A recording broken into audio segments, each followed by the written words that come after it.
Pemirsa, selamat malam. Dua raksasa di Timur Tengah, Iran dan Israel saat ini sedang beradu kekuatan. Efek konflik Iran dan Israel ini dapat dipastikan akan berdampak pada suramnya penyelesaian konflik di wilayah Gaza, Palestina. Bagaimana dampak konflik Iran dan Israel ini terhadap keamanan di Timur Tengah? Akankah perdamaian di Palestina terwujud atau semakin menjauh? Dan apa dampak krisis Timur Tengah bagi kita, warga Indonesia? Kami akan sajikan ulasan lengkapnya dalam special report Iran-Israel saling gebuk, Palestina makin terpuruk. Bersama saya, Valentinus Reza. Iran mencium adanya penyusup dalam serangan di pangkalan militer kota Isfahan pada Jumat waktu setempat. Serangan ini terjadi di tengah konflik Iran dan Israel dan hingga saat ini pemerintah Iran masih menyelidiki serangan tersebut. Media Iran, MER, merilis video Angkatan Udara Iran berupaya mencegat sejumlah micro drone yang diduga dilancarkan Israel ke wilayah Isfahan, Iran. Namun serangan ini disebut bukan berasal dari wilayah pendudukan Israel, melainkan serangan sabotase domestik. Menteri Luar Negeri Iran, Hossein Amirabdollahian, menyebut serangan tersebut menggunakan senjata mirip mainan anak-anak dan belum menemukan bukti keterkaitan Israel. Terkait hal ini, pemerintah Iran pun belum berencana menanggapi kecuali ada serangan signifikan yang diluncurkan Israel. Ledakan yang terdengar di kota Isfahan dikonfirmasi oleh Komandan Senior Militer Iran merupakan suara dari pertahanan udara Iran yang menghantam 3 pesawat tak berawak. Tidak ada kerusakan dilaporkan dari lokasi terdengarnya suara ledakan.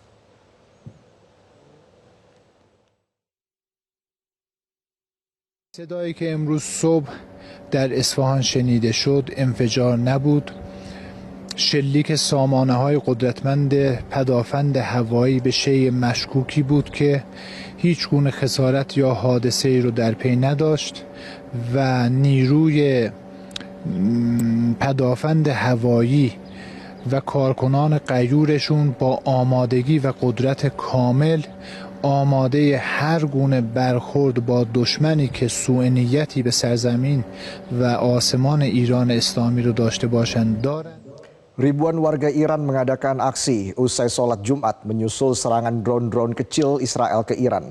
Serangan itu disebut berasal dari sumber-sumber domestik atau sabotase Israel dari wilayah Iran.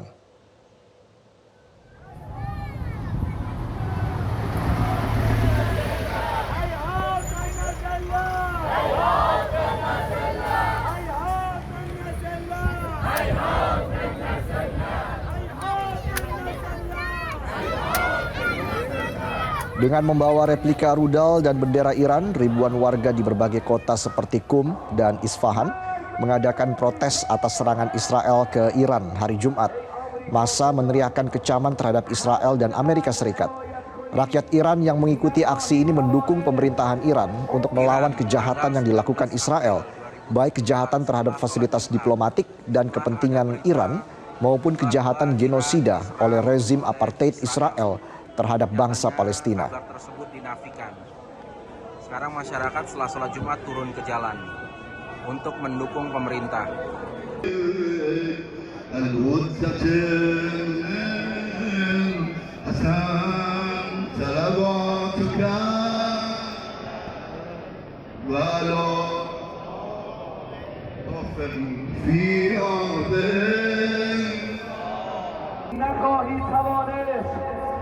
Iran, tanggal 19 April 2024 setelah sholat Jumat.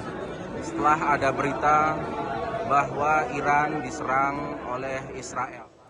Apakah panasnya hubungan antara Iran dan Israel sepekan ini mengubah situasi keamanan di dalam negeri Iran? Kita bergabung dengan koresponden Metro TV, Ismail Amin dari kota Qum, Iran.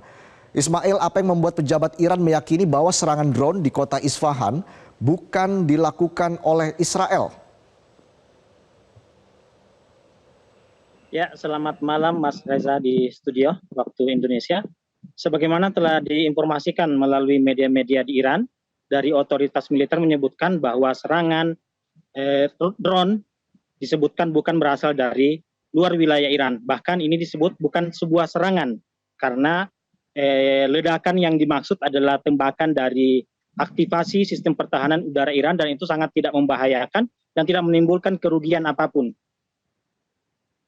Bagaimana reaksi warga akibat serangan yang dilakukan oleh Israel tersebut, yang disebut dilakukan oleh Israel di wilayah Isfahan? Seperti apa reaksi warga di sana? Ya, sebagaimana juga telah diberitakan bahwa warga negara Iran sampai saat ini masih tetap merasa aman dan tidak ada kekhawatiran sedikit pun. Bahkan kemarin hari Jumat adalah hari libur di Iran, taman-taman tetap penuh oleh aktivitas warga yang berlibur, masjid-masjid juga penuh. Bahkan setelah usai salat Jumat, warga Iran keluar ke jalan melakukan pawai besar-besaran, mengecam Amerika Serikat dan Israel, serta mendukung pemerintah dan otoritas militer Iran yang telah melancarkan agresi ke wilayah pendudukan Israel.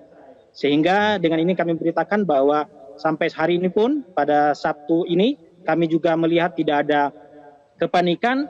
Warga negara Iran tetap beraktivitas sebagaimana biasa, sekolah-sekolah tidak diliburkan, kantor-kantor tetap bekerja. Tidak ada hal-hal yang kami pantau dihimbau atau disampaikan oleh pemerintah setempat untuk kepada warga untuk berhati-hati. Baik, artinya jalur transportasi, khususnya transportasi udara itu berjalan secara normal seperti biasa, Ismail? Ya, bandara di Imam Khomeini Airport di Tehran, begitu juga bandara di Mashhad, bandara di Isfahan, bandara di Shiraz. Kami mendapatkan informasi tidak ada bandara yang ditutup, berjalan sebagaimana biasa. Bahkan pemerintah Iran menyebutkan media-media internasional sengaja menampakkan Iran, menggambarkan Iran dalam kondisi yang kacau untuk menjauhkan masyarakat asing untuk berpariwisata ke Iran. Artinya tidak ada peningkatan keamanan secara signifikan begitu ya, dampak serangan di wilayah Isfahan, Ismail? Kami pantau juga sama sekali tidak ada, memang sistem pertahanan udara yang selama ini yang bekerja. Lalu dari pernyataan petinggi-petinggi militer Iran meyakinkan masyarakat setempat untuk tetap merasa aman, untuk tetap tidak khawatir. Bahkan kami juga warga negara Indonesia yang berada di Iran, dengan melihat situasi yang ada semua berjalan normal, kami pun juga merasa aman-aman saja. Saat ini posisi Anda tepatnya berada di mana dan seperti apa aktivitas warga di sana, Ismail? Ya, saat ini kami berada di kota Qum, 100 km dari Tehran, dari ibu kota Iran, dan sekitar 250 km dari kota Isfahan. Semua di sini, di kota Qum ini, warga negara Indonesia yang terbanyak, dan semua beraktivitas sebagaimana biasa. Baik, terima kasih Ismail Amin atas laporan Anda. Jaga kesehatan selalu dan jaga diri Anda. Selamat malam waktu Indonesia. Pemirsa, beberapa jam setelah drone Israel menyerang Iran, jalur Gaza Palestina pun diserang sepanjang hari Jumat. Total jumlah korban warga Palestina telah melewati 34.000 jiwa. Kementerian Kesehatan di jalur Gaza menyatakan tentara Israel membunuh 42 warga Palestina dan melukai 63 lainnya selama 24 jam terakhir, menambah total korban tewas menjadi 34.012 jiwa. Sementara korban luka menjadi 76.833 sejak pecahnya konflik Israel-Hamas 7 Oktober tahun lalu. Pada hari Jumat, surat kabar Palestina Al-Quds mengatakan bahwa Israel mengebom kota Rafah dan Khan Yunis di Gaza Selatan dan kota Deir al-Balah di Gaza Tengah. Sedangkan sehari sebelumnya tentara Israel mengklaim pasukannya telah melancarkan serangan terhadap lebih dari 100 fasilitas militer di Gaza Tengah selama sepekan.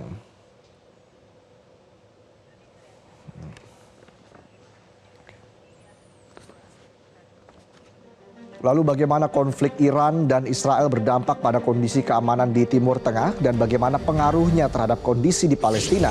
Kami hadirkan ulasannya bersama pakar militer dan pengamat Timur Tengah. Usai jeda, tetaplah bersama kami.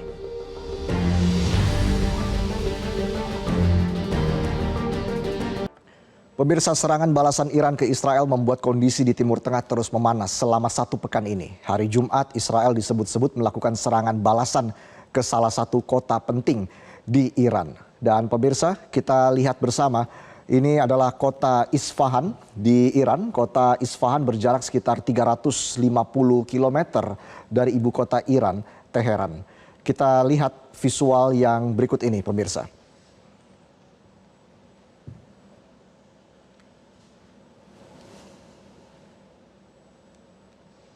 Pada Jumat pagi terdengar sejumlah ledakan di dekat pangkalan udara utama yang berada di dekat kota Isfahan. Menurut kantor berita Tasnim yang merilis video ini, situasi ini adalah fasilitas konversi uranium atau UCF di Isfahan yang mencegat sejumlah serangan drone. Meski Israel tidak menyebut bertanggung jawab atas serangan itu, klaim serangan tersebut dilakukan oleh Israel justru diungkap oleh 2 pejabat Amerika Serikat. Mereka bahkan menyebutnya sebagai sebuah serangan rudal. Meski tidak jelas jenis senjata apa yang digunakan atau dari mana senjata tersebut diluncurkan. Sementara pihak Iran menyebut serangan itu hanyalah serangan drone yang tidak berarti apa-apa dan dengan mudah ditembak jatuh. Pejabat Iran bahkan menyebut serangan ini dilakukan oleh penyusup, bukan oleh Israel, sehingga tidak perlu adanya pembalasan. Namun jika benar serangan itu adalah serangan balasan Israel, mengapa kota Isfahan yang jadi target serangan? Kita langsung beralih ke grafik selanjutnya, pemirsa, di mana kota Isfahan adalah kota ketiga terbesar di Iran yang juga dikenal sebagai jantung militer Iran. Di kota ini terdapat pangkalan udara militer utama Iran dan tempat Iran memproduksi rudal mereka. Isfahan juga menjadi wilayah penting karena terdapat beberapa situs nuklir Iran. Salah satunya situs nuklir Natanz yang menjadi pusat program pengayaan uranium Iran. Pemirsa, Iran dan Israel memang diketahui sebagai musuh bebuyutan. Namun sejak revolusi Iran pada tahun 1979, konflik antara Iran dengan Israel tidak pernah dilakukan secara terbuka. Berbagai serangan dilakukan kedua negara, mulai dari serangan udara, darat, laut, hingga cyber, namun tidak pernah secara terbuka. Iran cenderung menggunakan proksi asingnya untuk menyerang Israel, misalnya melalui kelompok militan Hamas, Hizbullah, dan Islamic Jihadis. Sementara Israel menyerang Iran dengan cara melakukan pembunuhan bertarget terhadap petinggi militer Iran dan ilmuwan Iran. Namun, serangan Israel ke kedutaan besar Iran di Damaskus, Suriah pada awal April menjadi game changer. Iran menilai Israel telah melanggar hukum internasional dengan menyerang fasilitas diplomatik. Pemirsa, kita akan langsung membahas terkait dengan hal ini. Bagaimana konflik Iran dan Israel ini berdampak pada kondisi keamanan di Timur Tengah dan bagaimana pengaruhnya terhadap kondisi di Palestina. Kita akan mengulasnya dengan pakar militer dan pertahanan Koni Rahakundini Bakri dan pengamat politik Timur Tengah Hasibullah Satrawi. Selamat malam Ibu Koni, selamat malam Mas Hasibullah. Selamat malam Mas Feza. Baik, Ibu Koni sudah bisa mendengar suara saya? Bisa, ya bisa. Selamat malam. Baik, baik. Saya langsung ke Ibu Koni dulu nih. Ibu Koni, kita ingat pada akhir 2019 Kepala Staf IDF mengatakan bahwa IDF sedang mempersiapkan kemungkinan konfrontasi terbatas dengan Iran.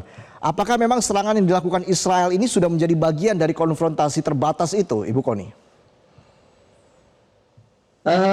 Yang pasti serangan ini adalah serangan yang menurut saya itu agak agak konyol dari Israel. Jadi loh, ini seolah diangkat beritanya ini karena serangan Iran makanya Israel membalas. Padahal kan kita lihat bahwa masalahnya yang terjadi kemarin adalah Israel melakukan serangan yang menurut saya bukan saja melanggar hukum internasional, sudah ultra melanggar karena dilakukan kepada sebuah konsulat Iran di Damaskus gitu. Jadi yang menarik dari isu ini adalah sekarang yang keterlibatan negara-negara yang menurut kita jadi aneh, yaitu negara-negara Timur Tengah seperti Yordania, Arab, Mesir, UEA Qatar saja, Qatar ya, Doha itu kan sering dihubungkan dengan bagaimana dia selalu berhubungan dengan Israel isu ya. Tapi sekarang yang dilihat adalah bagaimana drone itu sekarang dikontrol dari sebuah war room raksasa dari Doha, dan maksudnya Qatar ini sekali lagi menjadi menarik karena dia itu selalu dianggap musuh-musuh Israel yaitu Iran dan Hamas, dikaitkannya selalu ke sana. Nah, menariknya juga adalah ruang pengendali ini memberikan gambaran bagaimana tentang wilayah udara, ya kan? Bagaimana juga tentang bukan saja terkait Israel, tapi itu adalah total sampai Kazakhstan sampai Mesir itu bisa terdata. Nah, yang menarik di sini adalah bagaimana kita harus menemukan siapa melakukan apa di antara negara-negara itu, karena kalau dianggap perang ini adalah hanya perang Israel-Iran, kalau saya malah menariknya lebih kompleks. Rupanya sekarang geng Sunni sudah against geng Syiah gitu. Jadinya jadi kesana arahnya. Nah, ini artinya masalah ini harus kita lihat betul-betul sangat berhati-hati, meskipun sebenarnya kalau dibilang ini tuh pernah terjadi seperti di era perang 6 hari ya, ketika Mesir di bawah Gamal Abdel Nasser itu pernah begini juga. Kemudian ketika perang Yom Kippur itu bagaimana Mesir di bawah Anwar Sadat yang waktu itu mengalihkan sekutu Mesir dari Soviet kemudian ke Amerika. Jadi ini seperti berulang di era itu gitu loh. Yang pasti sekarang kita tuh mesti khawatirkan adalah bagaimana pergeserannya akan sangat berdampak kepada Asia Barat secara keseluruhannya. Kalau saya melihat ini agak tidak seperti yang biasa-biasa, karena ada misalnya saja kenapa Rusia membantu Palestina misalnya gitu kan, karena dia mungkin ada keinginan mendorong supaya benteng Syiah versus Sunni ini atau konflik ini digeser ke arah Laut Persia gitu. Menurut saya ini akan kemudian merubah aliansi di kawasan ini di Timur Tengah. Nah, ketika ini kita bicara soal aliansi yang baru, maka kita apa yang diinginkan mungkin juga bagaimana efek dari separatisme Turki, bagaimana pengaruh dari sisi timur Turki, kemudian ketika Suriah terkepung aliansi Turki, Irak, Yordania dan lain-lain. Jadi jangan cuma dilihat negara yang sedang berseterunya, tetapi dilihat bagaimana dampaknya, terutama kalau saya bilang ini bahayanya jadi akan bergeser ke titik dari mulai perang Laut Persia, kemudian menurut saya akan berdampak ke Kabul lagi yang bergolak, kemudian ke Pakistan. Nanti intinya dia akan masuk ke arah geopolitik India Raya, dan itu kalau udah masuk ke Andaman akan bergeser cepat ke Laut Cina Selatan dan kemudian ke Laut Kuning. Yang mau saya bilang, ini harus segera berhenti karena ini dua musuh berseteru dan dua-duanya punya kekuatan yang hebat gitu, dan juga akhirnya punya aliansi yang hebat. Itu kenapa menurut saya keputusan kemarin di PBB itu mengejutkan kita semua ya, karena yang memveto adalah Amerika Serikat. Jadi kita harus yakin betul bahwa perdamaian yang mahal ini harus segera terwujud, karena kalau tidak kebanyakan atau terlalu banyak orang yang akan menggunakan momentum ini untuk kepentingan negara masing-masing. Yang kedua yang paling penting, mungkin pendekatan lain mesti diambil ya. Saya melihat perang berkelanjutan dan lama ini kan nggak terlepaskan tadi dari saya sebutkan ya, dari Sunni Syiah itu. Nah, kalau bicara itu, kita betul-betul harus melihat bagaimana karakter bangsa ini. Karakter yang menurut saya susah sejak zaman Sultan Sulaiman pun, beliau tidak pernah menarik demarkasi di daerah tersebut. Karena tadi faktor klan yang kuat, faktor kehormatan yang kuat, faktor ikatan keluarga, dan semuanya itu melebihi tentang apa yang disebut perdamaian. Nah, kita akhirnya menurut saya harusnya berani juga mendudukan sumber masalahnya itu, yaitu ketika Inggris keluar dengan Balfour Declaration.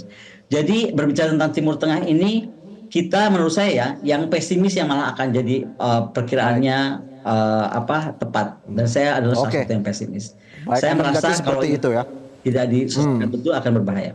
Oke, saya beralih ke Mas Hasibullah. Anda melihat hal yang sama, Mas Hasibullah, bahwa ini akan bergeser Sunni versus Syiah begitu? Karena kan selama 4 dekade Iran menghindari perang besar-besaran dengan Israel terkait Palestina, namun Iran juga selalu memperingatkan konsekuensi serius jika Israel menyerang Iran. Apakah memang serangan Israel ke Iran ini akan berpotensi atau memicu perang yang lebih besar lagi, Mas Hasibullah? Ya, terima kasih. Selamat malam pemirsa semua. Sebelum saya masuk ke forum ini, terus terang ada beberapa yang muncul di pikiran saya untuk diketengahkan. Tapi mendengar beberapa yang telah disampaikan oleh Mbak Koni ini semakin beberapa ada tambahan. Jadi semoga nanti bisa tersampaikan semua. Tapi satu hal yang ingin saya memulai adalah bahwa perang terbuka di antara Iran dengan Israel ini salah satu yang membahayakan secara global menurut saya, karena ini menambah kerapuhan sistem global kita. Saya ingin bicara sesuatu yang lebih besar dalam konteks warga dunia sebelum kita masuk kepada warga lebih kecil di Timur Tengah lalu di Indonesia. Jadi di antara yang sangat membahayakan karena perang ini justru menambah kerapuhan sistem global kita dengan sistem double standar yang itu membuat berbagai macam nilai yang kita junjung tinggi itu menjadi bias. Saya terbuka saja, saya penganut modernitas, saya menyukai pluralitas, saya menyukai perdamaian global, dan itu menjadi sebuah nilai yang saya junjung sejauh ini. Tapi ketika dihadapkan pada realitas yang yang standar ganda tadi, kita bicara tentang demokrasi ketika itu ke barat tapi ke timur nggak ada demokrasi. Kita bicara tentang HAM ketika itu ke barat tapi ketika ke timur nggak ada HAM. Ini kita bicara tentang PBB kepada mereka yang lemah, tapi ketika mereka yang kuat nggak ada PBB. Jadi ini satu soal yang menurut saya berat sekali kita sebagai warga dunia ini, karena kalau sampai ini berkelanjutan, saya nggak tahu sistem apa lagi yang mau dipertahankan. Saya terus terang tidak mau mengatakan sistem PBB ini dibangun di atas nilai katakanlah hukum rimba. Itu beberapa profesor, beberapa ahli mengatakan itu di Indonesia. Tapi saya masih optimis, janganlah ini menjadi alasan menjadi hukum rimba. Kita berada di nilai modernitas, di nilai HAM yang menurut saya jauh lebih baik. Jadi jangan sampai ini kita biarkan menjadi rimba dalam pengertian yang tidak lagi ada nilai-nilai kebenaran, nilai-nilai keluhuran yang di atas semua itu, daripada sebuah like and dislike lalu aliansi dan lain sebagainya. Ini satu perspektif yang ingin saya masuk mengawali pembicaraan, semoga menjadi nikmat pada malam hari ini dengan Bu Kenny dan dengan pemirsa semua. Nah, yang kedua, buru-buru saya ingin masuk kepada yang tadi disampaikan oleh Mbak Koni tadi. Mungkin judulnya adalah politik itu selalu ada ruang depan dan ruang belakang. Nah, beberapa hal yang tadi telah disampaikan oleh Mbak Koni, termasuk mengenai katakanlah problem sektarianisme, itu masuk di dalam panggung-panggung belakang tadi ya. Kenapa? Karena yang muncul ke depan, terutama dalam konteks hubungannya Israel dengan negara-negara Arab atau bahkan dunia Islam secara umum, itu kan selalu hubungan yang tegang, hubungan konfliktual, hubungan yang tidak harmonis. Itu yang ditampakkan ke publik gitu. Padahal di balik layar, di balik panggung, beberapa negara tadi disebutkan oleh Mbak Koni, itu mungkin mereka terjalin satu sama lain, kerjasama satu sama lain.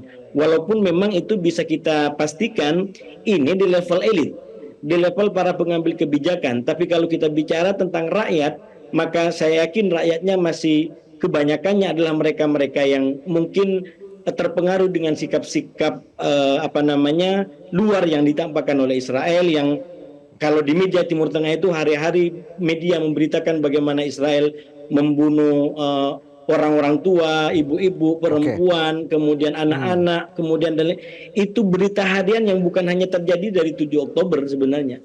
Itu sudah berkepanjangan bertahun-tahun. Saya pernah 5 tahun hidup di Mesir, dan itu bertahun-tahun menjadi sajian publik, berita publik. Dan itulah yang kemudian menimbulkan keyakinan atau sikap masyarakat di Timur Tengah ini secara umum tidak menerima Israel sebagai sebuah negara ya.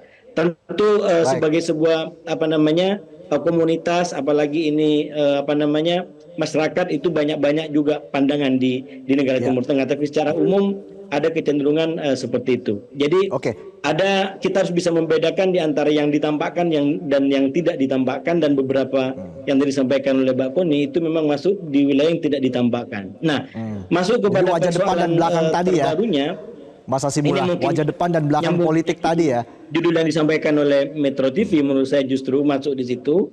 Ketika Iran Israel saling gebuk, Palestina makin terpuruk. Nah, ini menurut saya salah satu angle pembahasan yang paling penting. Nah, peristiwa veto yang digunakan oleh Amerika Serikat di PBB untuk menggugurkan resolusi keanggotaan penuh Palestina ini bisa menjadi salah satu contoh daripada judul ini.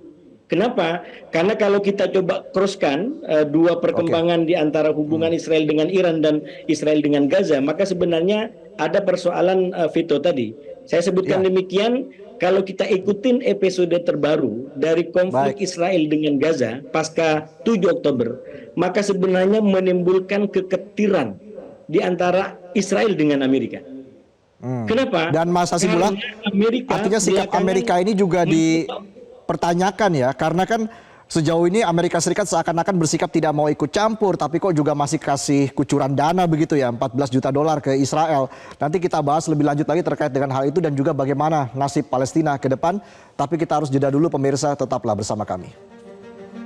Anda kembali lagi di Special Report pemirsa, dan kita kembali berbincang dengan Ibu Kony dan Mas Hasibullah. Tadi terpotong sedikit tapi singkat saja Mas Hasibullah, soal sikap Amerika ini juga terus dipertanyakan ya, setelah memang Amerika menggunakan hak vetonya untuk menggagalkan keanggotaan penuh Palestina di PBB, lalu juga Amerika seakan-akan tidak mau ikut campur, tapi toh juga masih memberikan kucuran dana kepada Israel, begitu jumlahnya juga sangat besar, 14 juta dolar. Sebenarnya Mas Hasibullah melihat pesan apa sih yang ingin disampaikan oleh Israel begitu ya, ketika mereka melakukan serangan ke Iran? Ya, ini ditambah lagi poin-poin yang diminta ini, tapi saya mencoba menertibkan poin-poin yang tadi telah disampaikan dan berakhir di pertanyaan soal apa poin yang ingin disampaikan Israel kepada Iran. Jadi Mas, kalau dibaca dari judul ini dan dikaitkan dengan veto tadi, saya menganggap, saya meyakini atau saya melihat bahwa veto Amerika itu adalah contoh bahwa Iran dan Israel saling gebu ini berdampak terhadap keterburukan Palestina. Kenapa? Saya katakan karena kalau kita baca dari hubungan di antara Israel dengan Iran, dengan Amerika terakhir, itu gara-gara serangan terhadap Hamas itu menimbulkan hubungan yang kurang harmoni. Kenapa? Karena di satu sisi Amerika sudah banyak memberikan dukungan sebagai bentuk empati dan keterkejutan. Ingat ya, serangan 7 Oktober itu peristiwa yang tidak pernah terprediksi. Dan itu sangat-sangat mengejutkan, karena itu coba Anda lihat, itu banyak sekali pejabat Gedung Putih yang datang dalam kurun waktu 1 bulan. Jadi, dan apa yang disampaikan itu betul-betul diambil oleh Netanyahu.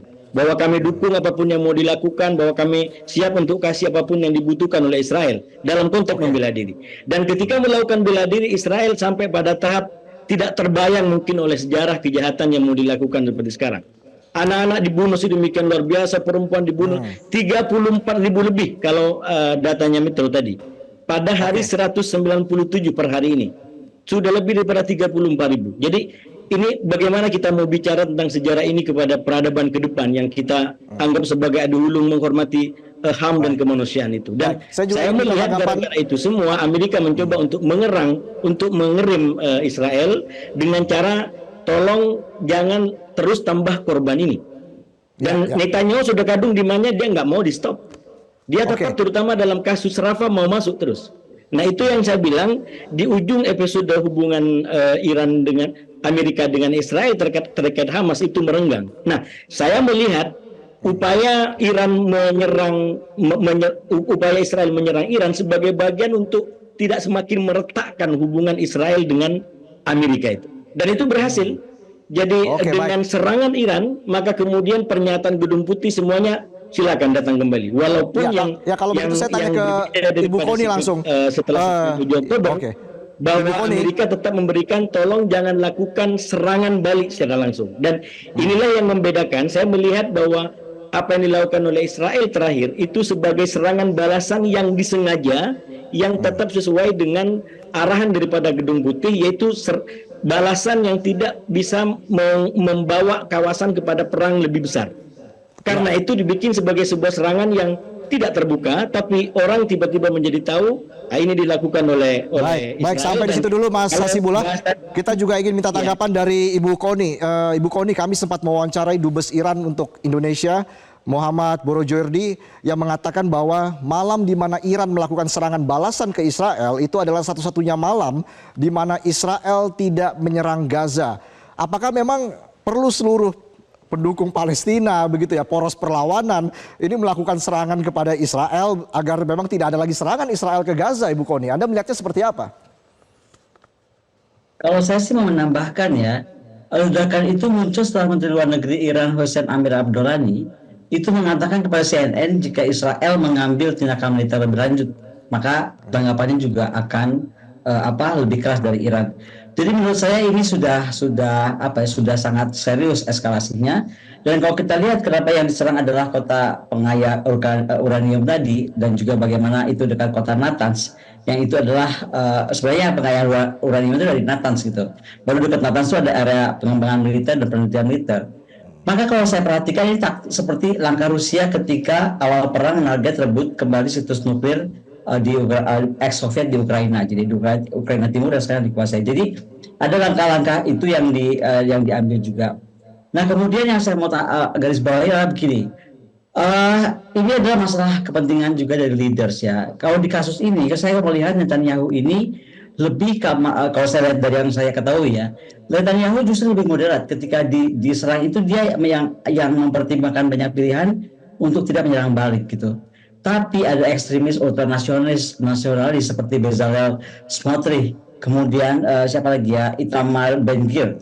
Dia itu yang menuntut Israel membalas dengan keras karena ini kehormatan negara Israel gitu. Jadi menurut saya pengaruh-pengaruh dari tokoh-tokoh politik juga sangat besar gitu. Dan sekali lagi dari perang yang terjadi hari ini, yang terkini ini, satu hal yang pasti yang harus diukur, ini adalah terukur dalam sejarah karena pertama kalinya fakta Israel mampu menahan rudal. Ya serangan tersebut dengan aliansi baru ya tadi, Amerika, Yordania, dan juga kawan-kawan lainnya. Jadi selain bagaimana Iran mampu menghajar Israel, jangan sangka juga ini adalah sebuah langkah sejarah baru ketika geng Sunni ini malah membela Israel gitu. Nah ini artinya apa? Misalnya saja, apakah ini berarti aliansi kripto Israel dan negara Sunni ini lebih takut pada Teheran daripada takut sama Tel Aviv? Misal saja itu bisa terjadi. Nah jadi ada beberapa hal yang kita mesti pertimbangkan dari beragam aspek, saya kira begitu. Baik, Ibu Kony, Menlu Retno Marsudi meminta Amerika Serikat membantu begitu ya, meredakan konflik Iran-Israel agar tidak semakin meluas. Apa sebenarnya yang Indonesia bisa lakukan lebih jauh dari ini, Ibu Kony? Saya selalu bilang Indonesia itu harusnya melihatkan juga approach yang lain ya. Saya sudah singgung tadi bagaimana mendudukan sumber gara-garanya Inggris dan Prancis untuk terlibat. Jangan dia dulu bikin dasar gara-gara ini kemudian dia diam saja. Nah kalau untuk himbauan Bu Menlu, memang kita bisa saja. Tapi begini, Indonesia itu menjadi negara yang unik. Karena tentang Palestina itu ada masuk dalam pembukaan undang-undang kita. Artinya kita mesti sangat serius mendorong elemen diplomasi dan elemen militer kita. Nah kalau kita mau mendorong itu dua, ini kan carrot versus butter. Dua-duanya itu harus sangat kuat. Apakah kita mampu mendeploy misalnya kekuatan seperti apa yang harus dimiliki oleh sebuah negara yang berkarakter, yang betul-betul ingin mewujudkan kemerdekaan negara lain. Nah ini menjadi PR kita ke depan. Tapi intinya adalah kita itu ada kemampuan yang harus kita siapkan secara moral, material, sosial, politik, ekonomi, militer, diplomasi. Semua elemen itu harus ada dan kita harus bergerak cepat dan juga sangat serius. Saya kira itu masukan untuk Indonesia karena sekali lagi Indonesia itu punya beban lain ya. Dibanding negara-negara lain yang peduli, kita itu adalah negara yang paling ajaib, yaitu memasukkan kemerdekaan Palestina itu ke dalam pembukaan undang-undang. Jadi kalau kita harus konkret, kita harus sangat konkret dan betul-betul menjalankannya secara serius. Oke, saya kembali ke Mas Hasibullah. Ketika eskalasi keamanan di Timur Tengah semakin panas begitu, Mas Hasibullah, apa sih dampak yang mungkin paling dirasakan oleh Indonesia, Mas? Ya, kalau Indonesia menurut saya yang paling mengerikan terutama kalau ini berakibat kepada harga minyak ya, walaupun background saya tidak terkait dengan ekonomi. Jadi secara detail angka-angka ekonomi mungkin nanti bisa pakar ekonomi bicara itu. Tapi secara ekonomi perminyakan itu mungkin mempunyai dampak yang luar biasa selain sosial keagamaan. Nah, mungkin kalau ini lebih umum karena masyarakat kita itu terlalu mudah kadang-kadang memahami yang terjadi dalam konteks background sosial keagamaan yang ada gitu. Jadi akan menarik ini yang didukung siapa. Jadi karakter bangsa kita karakter saya menyebutnya sebagai supporter ya. Jadi lalu dia lihat ini kira-kira siapa yang didukung gitu. Jadi bukan hanya dalam soal perang termasuk soal hiburan bahkan bola selalu kita petakan dalam konteks itu. Nah, itu yang menurut saya harus kita jaga dengan ini semua gitu. Dan seperti yang disampaikan oleh Mbak Koni, di antara fakta-fakta yang harus kita perhatikan ini kepada masyarakat, misalkan soal hubungan atau dimensi sektarianisme di antara Sunni dengan Syiah yang terjadi akibat dari ini semua. Saya melihat justru setelah terjadi serangan Iran ini, menariknya bahwa serangan Iran itu membuat hegemoni kekuatan Israel di Timur Tengah itu terpecahkan. Itu sudah masa lalu gitu, karena kenyataannya Iran sekarang mampu untuk mengirim rudal jarak jauh dan bisa menyangkau Tel Aviv. Jadi ini mungkin secara militer Mbak Koni bisa kasih pengamatan dan analisa yang lebih dalam soal itu. Tapi saya melihat setelah serangan 13 April kemarin itu citra Israel sebagai penguasa tunggal di Timur Tengah secara persenjataan dan militer itu menurut saya sudah diimbangi atau dipecah oleh kehadiran Iran di situ. Dan memang persis di situ secara sektarianisme menjadi sebuah PR yang perlu kita lihat ke depan, atau tantangan yang bisa kita lihat ke depan, karena kita tahu masyarakat Timur Tengah itu ada yang disebut sebagai problem sosial sektarianisme tadi di antara Sunni dan Syiah, dan bertahun-tahun itu mereka tidak bisa menerima Iran. Bahkan menarik disampaikan Mbak Kuni juga tadi, ini bagi mereka lebih musuh Iran atau Israel gitu, karena Israel itu dianggap sebagai musuh besar, sementara Iran juga dianggap musuh besar karena pengaruh yang disebut sektarianisme. Tapi semenjak Arab Saudi membangun hubungan dan membangun diplomasi kembali dengan Iran, menurut saya persoalan sektarianisme itu sudah mulai agak sedikit terkikis gitu ya. Dan saya melihat justru dengan serangan ini bisa kita lihat ke depan bagaimana Timur Tengah akan melihat atau mendefinisikan siapa lawan dan siapa kawan. Apakah masih menggunakan terma lama bahwa kawan itu adalah katakanlah Israel, atau justru sekarang kawannya mungkin adalah Iran misalkan, karena Iran dianggap sebagai orang yang mampu mengimbangi atau bahkan menyerang musuh yang faktanya tidak bisa dilakukan oleh negara-negara Arab yang lain, entah karena dia berhubungan dengan Israel atau dengan Amerika, atau mungkin persenjataannya memang tidak mendukung untuk melakukan aksi penyeimbangan itu. Nah itu menurut saya sesuatu yang baru yang terlahir dari serangan 13 April yang dilakukan oleh Iran, dan secara sengaja saya menganalisa dibalas secara terbatas oleh Israel agar tidak menimbulkan perang kawasan yang itu tidak menjadi keinginan daripada Amerika Serikat sebagai salah satu sekutu utamanya Israel. Begitu Mas. Baik, sayang sekali durasi kita habis, tapi saya ucapkan terima kasih atas analisanya Ibu Koni dan juga Mas Hasibullah. Sehat selalu. Sama-sama. Selamat malam. Pemirsa, pasca serangan balik Israel ke Iran dan masalah keamanan, misi tim kemanusiaan dunia menembus Gaza terpaksa ditunda. Informasinya usai jeda.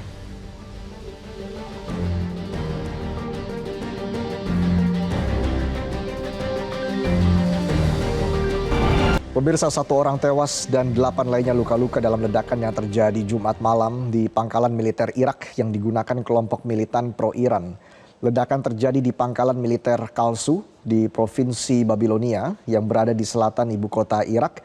Pangkalan militer ini digunakan oleh pasukan mobilisasi populer atau PMF yang merupakan kelompok militan pro-Iran. Hal ini terjadi beberapa hari setelah Iran melancarkan serangan terhadap Israel.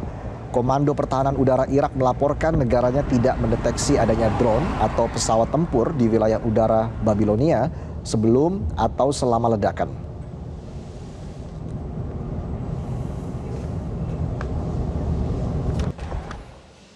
Sekitar 100 jurnalis dari 37 negara akan ikut dalam misi kemanusiaan Gaza bertajuk Break the Siege of Freedom Flotilla.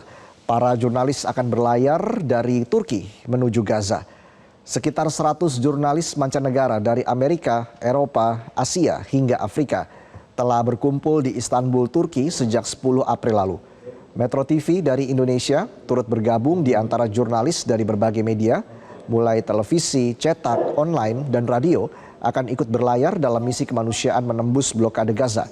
Kini mereka menunggu untuk diberangkatkan bersama dengan ribuan aktivis, relawan, dokter, pengacara, dan para tokoh kemanusiaan.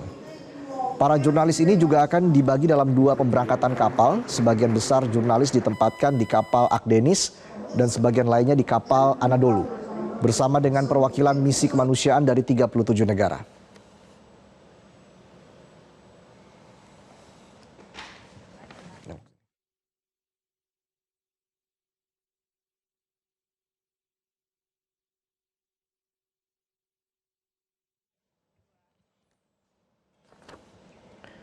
Pasca serangan balik Israel ke Iran dan masalah keamanan, Freedom Flotilla Coalition menunda keberangkatan pelayaran 1.000 orang tim kemanusiaan dunia menembus Gaza hingga tanggal 24 April mendatang.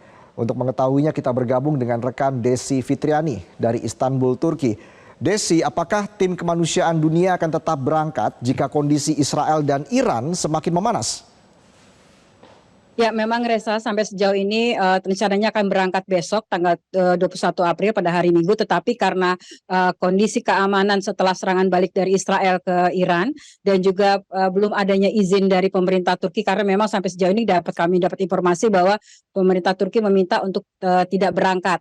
Dan selain itu karena persiapan belum maksimal, artinya kelengkapan daripada kapal dengan berbagai atributnya, karena memang untuk safety keamanan akhirnya ditunda hingga tanggal 24. Tetapi belum dipastikan apakah benar-benar tanggal 24 ataukah nanti tanggal 22 atau 23. Tapi begitu semuanya siap, akan segera diberangkatkan seluruh tim. Dan seluruhnya ada sekitar 1.000 orang, 300 warga negara asing dari berbagai benua, dari Amerika, Afrika, Asia, dan Eropa. Dan bahkan dari Indonesia sendiri juga ada, dan dari Amerika, Jerman, Berlin, kemudian dari Jerman, kemudian juga dari Maroko, bahkan dari Syria, Mesir, Kanada, dan juga Italia. Dan mereka semuanya siap berangkat, dan ketika diumumkan kemarin bahwa pemberangkatan ditunda sampai tanggal 24, akhirnya semua mengatakan bahwa tetap semangat, bahkan selama 2 hari terakhir tetap mengadakan pelatihan pengamanan ketika ada sesuatu di kapal ataupun apabila di kawasan Laut Mediterania seperti kejadian pada tahun 2010 lalu kapal Mavi Marmara dicegat oleh pasukan Israel di kawasan Laut Mediterania dengan beberapa kapal dan bootnya, dan akhirnya ada 10 orang meninggal pada saat itu dan banyak lainnya luka-luka, bahkan semua orang kemudian ditahan baru dilepaskan sekitar 3 sampai ada yang bahkan ditahan sampai 10 tahun. Tetapi semua menyatakan walaupun ditunda tidak membuat surut semangat mereka, para kami semua untuk tetap berangkat menuju Gaza, membawa misi kemanusiaan solidaritas tanpa senjata, hanya membawa bantuan keamanan dan juga menjadi perhatian dunia terhadap Gaza. Reza. Termasuk Desi juga tetap semangat ya jika nantinya sudah ada lampu hijau begitu untuk berangkat, Desi.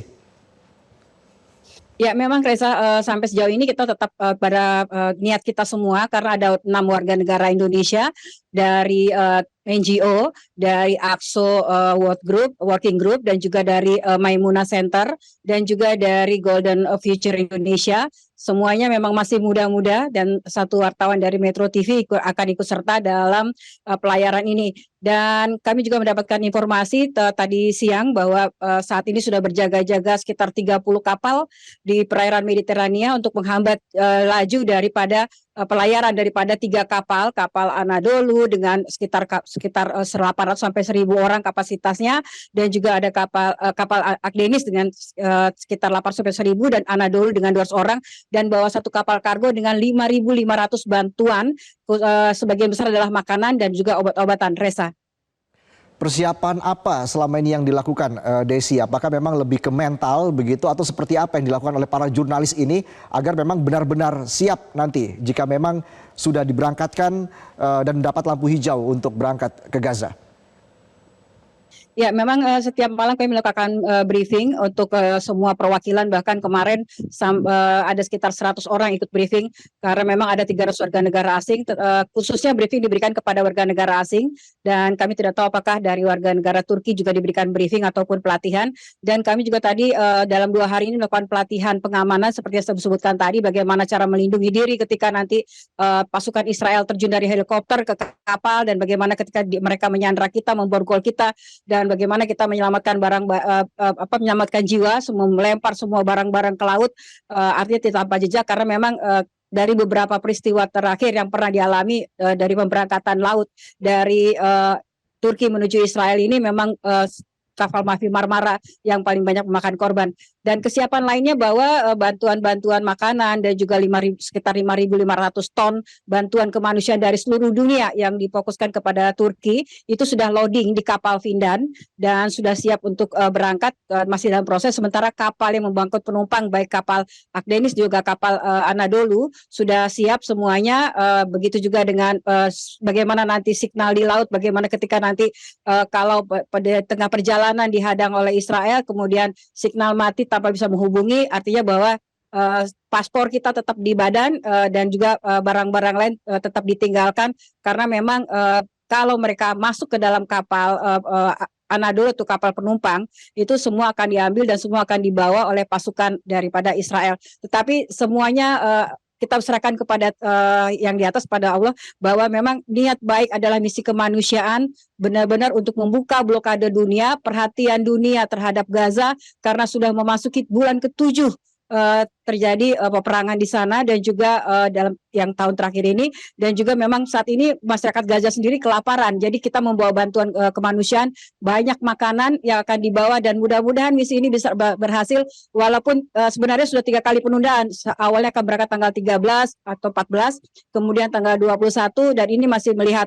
Dan kami juga mendapatkan informasi apabila besok pada hari Minggu seluruh masyarakat atau yang mereka yang ikut dalam aksi misi ini akan melakukan aksi demo damai, meminta kepada pemerintah Turki agar tetap memberikan izin untuk bisa berlayar karena memang apapun yang akan terjadi di laut tadi nanti adalah memang itulah yang dikehendaki, tetapi memang kita menginginkan semuanya berjalan dengan baik.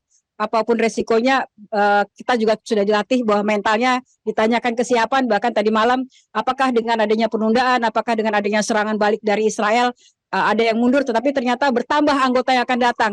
Jadi ada lagi 1 negara, jadi semuanya total 38 negara yang akan ikut dan peserta terbanyak adalah Turki, 300 diantaranya adalah warga negara asing dengan total keseluruhan sekitar 1.000 atau 1.100 orang. Reza.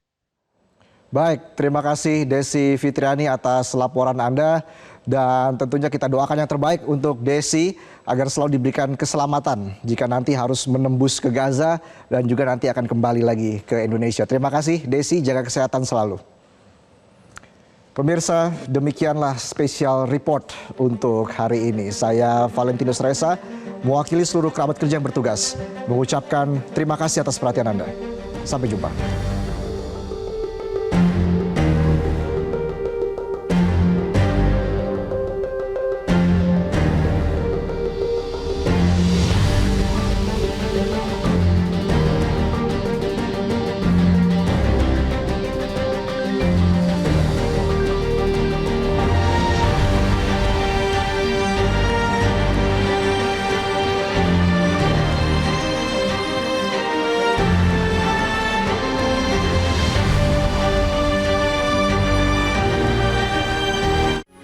Metro TV